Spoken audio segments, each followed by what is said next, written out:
आता थोड्या वेळातच नाव आमचं फायनल होईल आणि नाव फायनल झाल्यानंतरच आम्ही दावा करू माननीय अध्यक्षाकडे.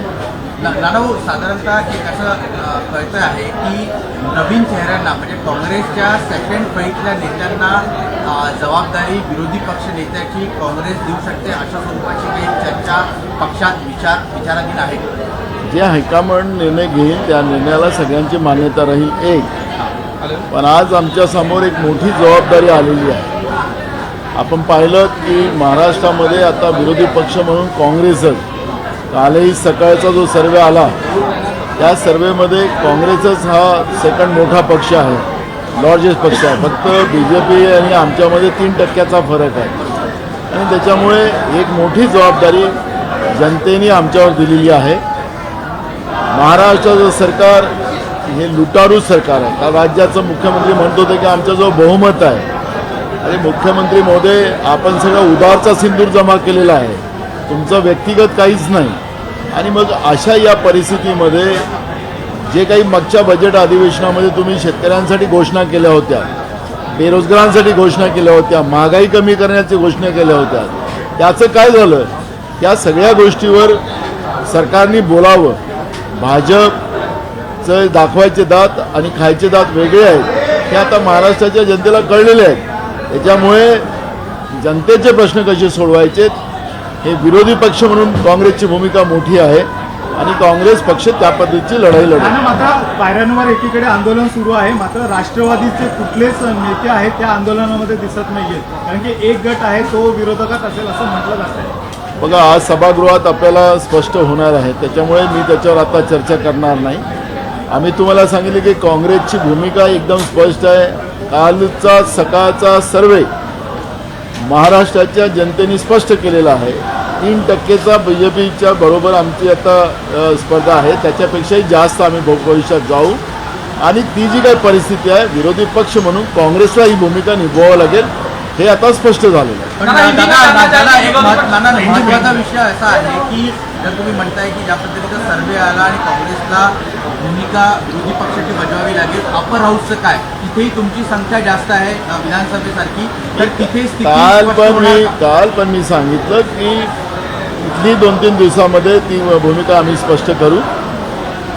त्याच्यावर 1-2 दिवसामध्ये चर्चा होईल. आज विधानसभेतलं क्लिअर होऊन जाईल आणि त्याच्यामुळे ती पण आमची भूमिका स्पष्ट आपल्याला पाहायला मिळेल. मैं जानना चाहेंगे विरोधी पक्ष नेता को लेके कांग्रेस की तरफ से क्या रुख है, कांग्रेस पे ज़्यादा नंबर है, क्या कहना चाहते हैं दोनों हाउस में? नीचे के हाउस में तो आज डिसीजन हो जाएगा, थोड़ी देर में उसका निर्णय आ जाएगा, हाईकमांड से नाम आएगा, उसका दावा हम करेंगे. आपने देखा हो कि कल सकाल का एक सर्वे आया, उसमें कांग्रेस 20% और BJP 26% दिखाई जा रही है. यानी इसका मतलब है कि महाराष्ट्र की जनता ने कांग्रेस को एक स्ट्रांगली अपोजिशन एक्सेप्ट कर लिया है. थोड़ा फर्क है BJP के साथ, उससे भी ज़्यादा हम चाहेंगे. लेकिन आज BJP ने जिस तरह से उधार का सिंदूर भरकर महाराष्ट्र की राजनीति को गंदा करने का काम, शौफुल आंबेडकर विचारों को गंदा करने का काम जो किया है, उसका जवाब तो महाराष्ट्र की जनता को देना पड़ेगा. गए चुनाव में राज्य के मुख्यमंत्री, गए विधानसभा अधिवेशन में राज्य के मुख्यमंत्री ने कहा था कि हम किसान को बहुत मदद देंगे, किसी किसान को मदद नहीं दी गई. बेरोजगारों को न्याय देंगे, वो अभी तक न्याय नहीं मिला. महंगाई बढ़ती गई, गरीबों का प्रश्न बढ़ते गया. और ये सवाल हम पूछेंगे, सरकार को जवाब देना पड़ेगा. सरकार जवाब नहीं देंगी विधानसभा में बहुमत के आधार पर, अगर वो अपना वहाँ पे दम दिखाएंगी तो हम जनता के दरबार में जाएंगे, रास्ते की लड़ाई लड़ेंगे, लेकिन महाराष्ट्र की जनता को न्याय दिलाकर रहेंगी कांग्रेस की भूमिका, ये स्पष्ट है. कल अजीत पवार जाके शरद पवार को मिलते हैं, पहली बार जाके मिले, जिस तरह से ये सब गठजोड़ हुआ, क्या किस तरह से देखते हैं आप? देखो, किनसे कौन से पार्टी में क्या चल रहा है उसमें हमको जाना नहीं है.